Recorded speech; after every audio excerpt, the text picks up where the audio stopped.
Hello दोस्तों, अस्सलाम वालेकुम। उम्मीद करता हूँ कि आप सब बढ़िया होंगे। तो सबसे पहले आप इस वीडियो को देखो। और जन्नत में मेरे फेवरेट फ्रूट्स नहीं है। केला वहाँ मिलता नहीं है जो मेरा सबसे अमरूद नहीं है वहाँ। तो जो मेरे फेवरेट फ्रूट्स हैं वो जन्नत में तो हो सकता है कि जहन्नुम में हो, तो मैं इसलिए जन्नत जाने की कभी कोशिश नहीं करती। Wake up to reality. और जब हमारी कुछ आयतें उसे मालूम होती हैं तो उनकी हंसी उड़ाता है। ऐसे लोगों के लिए जलील करने वाला अजाब है। इनके पीछे दोज़ख है और जो भी ये करते रहे कुछ भी इनके काम ना आएगा, और न वही काम आएंगे जिनको इन्होंने अल्लाह के सिवा माबूद बना रखा था, और इनके लिए बड़ा अजाब है। ये हिदायत की किताब है, और जो लोग अपने परवरदिगार की आयतों से इनकार करते हैं उनको सख्त किस्म का दर्द देने वाला अजाब होगा।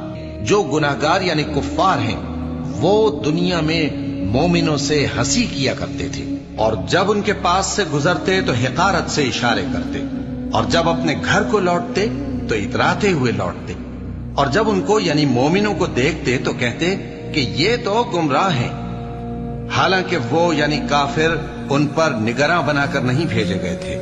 तो आज मोमिन काफिरों से हंसी करेंगे कि मसनदों पर बैठे हुए उनका हाल देख रहे होंगे।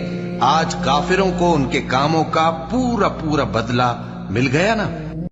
और अगर यूं हो कि जमीन में जितने दरख्त हैं सब के सब कलम हो, और समंदर का तमाम पानी स्याही हो, और उसके बाद 7 समंदर और स्याही हो जाएं, तो अल्लाह की बातें यानी उसकी सिफतें खत्म न हो।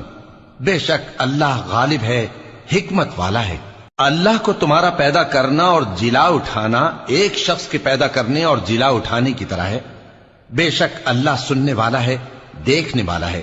क्या तुमने नहीं देखा कि अल्लाह ही रात को दिन में दाखिल करता है और दिन को रात में दाखिल करता है, और उसी ने सूरज और चांद को काम में लगा रखा है। हर एक वक्त मुकर्रर तक चल रहा है, और यह कि अल्लाह तुम्हारे सब अमाल से खबरदार है।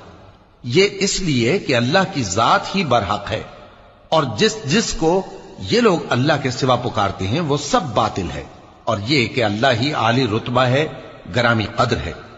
और अगर क्या तुम ये ख्याल करते हो कि हमने तुमको बेमकसद पैदा किया है, और ये कि तुम हमारी तरफ लौट कर नहीं आओगे, और ये दुनिया की जिंदगी तो सिर्फ खेल और तमाशा है, और हमेशा की जिंदगी का मकाम तो आखिरत का घर है। काश ये लोग समझते। इनमें से हर एक यही ख्वाहिश करता है कि काश वो 1000 बरस जीता रहे, मगर इतनी लंबी उम्र उसको मिल भी जाए तो उसे अजाब से तो नहीं छुड़ा सकती। हर शख्स को मौत का मजा चखना है, और तुमको क़यामत के दिन तुम्हारे अमाल का पूरा पूरा बदला दिया जाएगा, और सब तुम्हारे परवरदिगार के सामने सफ बांध कर लाए जाएंगे, और अमाल की किताब खोल कर रखी जाएगी। तो तुम गुनाहगारों को देखोगे कि जो कुछ उसमें लिखा होगा उससे डर रहे होंगे, और कहेंगे हाय शामत, ये कैसी किताब है कि न छोटी बात को छोड़ती है न बड़ी को, कोई बात भी नहीं मगर उसे लिख रखा है, और जो जो अमल किए होंगे सबको हाजिर पाएंगे। लोगों, अपने परवरदिगार से डरो कि क़यामत का जल्जला एक हादिसा अजीम है, और मरना तो मुसलमान ही मरना।